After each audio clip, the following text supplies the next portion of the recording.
सोचो, रात के 2 बजे हैं, सड़क लगभग खाली है। आपको अचानक इमरजेंसी में पैसों की जरूरत पड़ जाती है। बैंक बंद है, कैशियर घर जा चुका है और आपके पास सिर्फ एक छोटा सा एटीएम कार्ड है। आप एक एटीएम बूथ के अंदर जाते हो, कार्ड मशीन में इंसर्ट करते हो, पिन एंटर करते हो और सिर्फ कुछ ही सेकंड्स बाद मशीन आपके हाथ में 5,000 रुपए रख देती है। ना उसने आपसे नाम पूछा, ना अकाउंट नंबर, ना कोई फॉर्म भरवाया। फिर भी उसे कैसे पता चला कि ये पैसा आपका है? एटीएम को कैसे पता चला कि आपके अकाउंट में बैलेंस है या नहीं?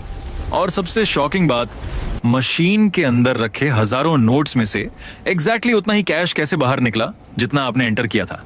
क्या एटीएम सिर्फ एक कैश बॉक्स है या फिर इसके अंदर चल रहा होता है electronics, cryptography, mechanical engineering, sensors, bank servers और हाई स्पीड कम्युनिकेशन नेटवर्क्स का एक इनविजिबल वर्ल्ड? आज सच फैक्ट्री में हम एटीएम मशीन की उस हिडन दुनिया में एंटर करने वाले हैं, जहां एक छोटा सा प्लास्टिक कार्ड पूरे बैंकिंग सिस्टम को एक्टिवेट कर देता है। और वीडियो के एंड तक आप एटीएम को कभी भी पहले जैसा नहीं देखोगे। एटीएम की कहानी आज से नहीं, कई दशकों पहले शुरू हुई थी। एक वक्त था जब अपने ही पैसे निकालने के लिए लोगों को बैंक ब्रांच जाना पड़ता था, लाइन में लगना पड़ता था, फॉर्म भरना पड़ता था, कैशियर का इंतजार करना पड़ता था और अगर बैंक बंद हो गया तो पैसा निकालने के लिए अगले दिन तक इंतजार करना पड़ता था। लेकिन जैसे जैसे दुनिया मॉडर्न हुई, लोगों ने एक सवाल पूछा, क्या पैसा निकालने के लिए हर बार इंसान की जरूरत है? इसी सवाल ने एटीएम को जन्म दिया। 1960 के दशक में कई इन्वेंटर्स ने इस आइडिया पर काम शुरू किया। कई एक्सपेरिमेंट हुए, कई मशीनें फेल हुईं, लेकिन 1967 में लंदन के बार्कलेज बैंक में पहली सफल कैश मशीन इंस्टॉल हुई। उस समय लोग हैरान थे, मशीन पैसा दे सकती है? ये उनके लिए साइंस फिक्शन जैसा था। लेकिन आज दुनिया भर में लाखों एटीएम मशीनें हैं और हर रोज करोड़ों ट्रांजैक्शन प्रोसेस करती हैं। एक इन्वेंशन जिसने बैंकिंग को 24 घंटे 7 दिन बना दिया। एटीएम को समझने से पहले हमें उस छोटे से कार्ड को समझना होगा, क्योंकि एटीएम आपको नहीं पहचानता, एटीएम आपके कार्ड को पहचानता है। कार्ड के अंदर छुपी होती है आपकी डिजिटल आइडेंटिटी। पुराने एटीएम कार्ड्स के पीछे एक मैग्नेटिक स्ट्राइप होती थी, उसमें कुछ बेसिक डेटा स्टोर रहता था, कार्ड नंबर, बैंक इंफॉर्मेशन और अकाउंट से जुड़ी डिटेल्स। लेकिन मॉडर्न कार्ड्स और भी एडवांस हैं। इनमें एक ईएमवी चिप होती है। ये चिप एक मिनी कंप्यूटर की तरह काम करती है। जब भी ट्रांजैक्शन होती है, ये डायनामिक सिक्योरिटी डेटा जनरेट करती है। इसी वजह से मॉडर्न चिप कार्ड्स पुराने मैग्नेटिक कार्ड से कहीं ज्यादा सिक्योर होते हैं। आपके कार्ड में पैसा स्टोर नहीं होता, ये बहुत लोगों की गलतफहमी है। कार्ड सिर्फ एक चाबी है, असली पैसा बैंक के डिजिटल सिस्टम्स में स्टोर होता है। अब इमेजिन करो, आप एटीएम बूथ में जाते हो, कार्ड इंसर्ट करते हो और उसी सेकंड मशीन के अंदर एक प्रोसेस शुरू हो जाता है। कार्ड रीडर एक्टिव होता है, चिप से कम्युनिकेशन स्थापित करता है, कार्ड का डेटा रीड किया जाता है। एटीएम ये पहचानता है ये कार्ड किस बैंक का है, किस नेटवर्क से कनेक्टेड है, वीजा, मास्टर कार्ड, रुपए या किसी बैंक का इंटरनल नेटवर्क। लेकिन एटीएम अभी तक नहीं जानता कि अकाउंट में पैसा है या नहीं। उसके लिए एक और स्टेप जरूरी है, पिन वेरिफिकेशन। अब एटीएम आपसे पिन मांगता है। ये सिर्फ 4 या 6 डिजिट्स नहीं है, ये आपकी डिजिटल आइडेंटिटी का पासवर्ड है। लेकिन दिलचस्प बात यह है, जब आप पिन एंटर करते हो तो एटीएम उसे नॉर्मल टेक्स्ट में स्टोर नहीं करता। एटीएम के अंदर एक स्पेशल एन्क्रिप्टिंग पिन पैड होता है।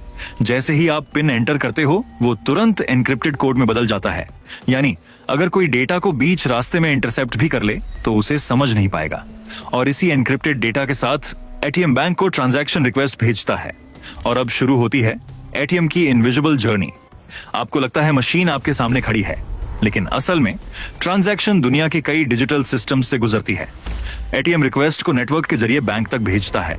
बीच में स्विचेस होते हैं, पेमेंट नेटवर्क्स होते हैं, प्रोसेसिंग सिस्टम्स होते हैं और कुछ ही मिली सेकेंड्स में रिक्वेस्ट आपके बैंक के कोर बैंकिंग सर्वर तक पहुंच जाती है।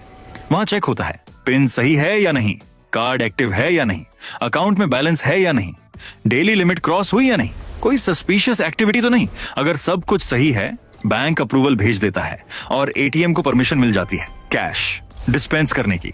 अब असली इंजीनियरिंग शुरू होती है। एटीएम के अंदर एक मजबूत सेफ होता है, उसके अंदर कैश कैसेट्स रखी होती हैं। हर कैसेट में अलग डिनोमिनेशन के नोट्स होते हैं, 100 रुपए, 200 रुपए, 500 रुपए या 2000 रुपए। अगर आप 5000 रुपए विदड्रॉ करते हो, एटीएम कैलकुलेट करता है कितने नोट्स किस कैसेट से लेने हैं और फिर एक्टिवेट होता है कैश डिस्पेंसिंग सिस्टम।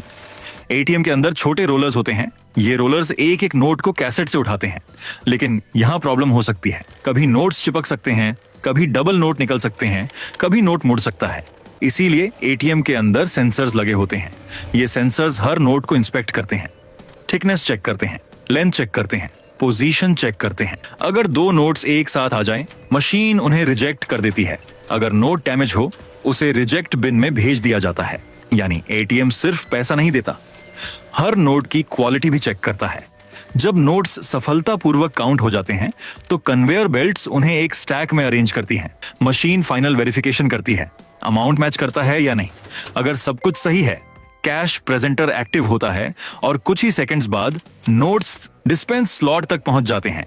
आपको लगता है बस पैसा बाहर आ गया, लेकिन मशीन अभी भी देख रही होती है। कई एटीएम डिटेक्ट करते हैं आपने कैश उठाया या नहीं। अगर आप कैश भूल जाओ, मशीन उसे वापस खींच सकती है ताकि कोई और उसे ना ले जाए। एटीएम के अंदर स्क्रीन है, कीपैड है, कार्ड रीडर है, प्रिंटर है, कैमरा है, कैश डिस्पेंसर है, नेटवर्क मॉड्यूल है, यूपीएस है और एक पावरफुल कंट्रोलर कंप्यूटर है। यानी एटीएम असल में एक मिनी बैंकिंग रोबोट है जो सॉफ्टवेयर और हार्डवेयर दोनों पर डिपेंड करता है। जहां पैसा होता है वहां फ्रॉड का रिस्क भी होता है। Card skimming, hidden camera, fake keypad, shoulder surfing, card trapping, ये सब रियल थ्रेट्स हैं। इसीलिए मॉडर्न एटीएम्स में anti skimming devices, encrypted communication, real time fraud detection, CCTV monitoring, biometric verification जैसे एडवांस सिक्योरिटी सिस्टम्स लगाए जाते हैं। टेक्नोलॉजी स्मार्ट हो रही है और क्रिमिनल्स भी, इसीलिए अवेयरनेस भी जरूरी है। लेकिन एटीएम की कहानी यहीं खत्म नहीं होती। फ्यूचर और भी दिलचस्प है। आज कार्डलेस विथड्रॉल संभव है, यूपीआई से कैश निकाला जा सकता है, बायोमेट्रिक ऑथेंटिकेशन आ रही है, फेस रिकॉग्निशन इस्तेमाल हो रहा है, कैश रिसाइकलर मशीनें आ रही हैं जो डिपॉजिट किए गए नोट्स को वेरीफाई करके दोबारा डिस्पेंस कर सकती हैं। फ्यूचर में एटीएम सिर्फ कैश मशीन नहीं रहेगा, बल्कि एक मिनी डिजिटल बैंक ब्रांच बन सकता है। सोचो, आज हम एटीएम को कितना कैजुअली इस्तेमाल करते हैं। कार्ड डाला, पिन एंटर किया, पैसा निकाला और चल दिए।